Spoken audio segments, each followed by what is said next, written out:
And 9 members of one family have admitted human trafficking after Derbyshire's largest modern slavery investigation. They targeted people who were sleeping rough in sub-zero temperatures in Latvia. Well, the victims were sent to work in Derbyshire food factories, but they were forced to live in appalling conditions while the gang spent most of their wages on luxury cars and property. Our social affairs correspondent Jeremy Ball reports. Tackling a trade in human misery. It's just over a year since Derbyshire police raided 5 houses in Normanton and Peartree, an investigation that took them to Latvia. They identified almost 30 victims, but detectives believe there were many more. They literally came to the UK with the clothes on their back. One of the addresses we targeted were mattresses on the floor that were infested with bed bugs, and some of the victims have complained of not being able to sleep at night because they were bitten so badly through the night. The gang members in this case, many of them didn't work at all.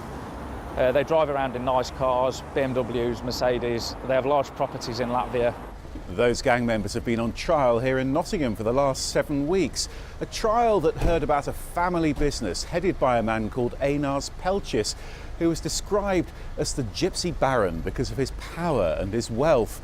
And today, a dramatic development as Pelchis admitted his guilt, along with 8 other men and women who've now accepted trafficking workers to Derby over more than 5 years.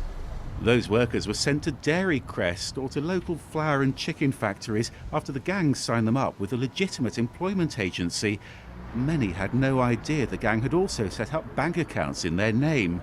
They were promised wages, high wages, and a better standard of living when they came to the UK, and it was never delivered for them.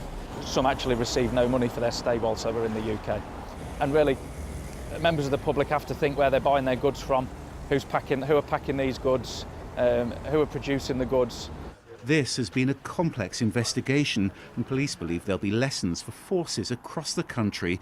The traffickers, 5 men and 4 women, are due to be sentenced next Wednesday. Jeremy Ball, BBC's Midlands Today.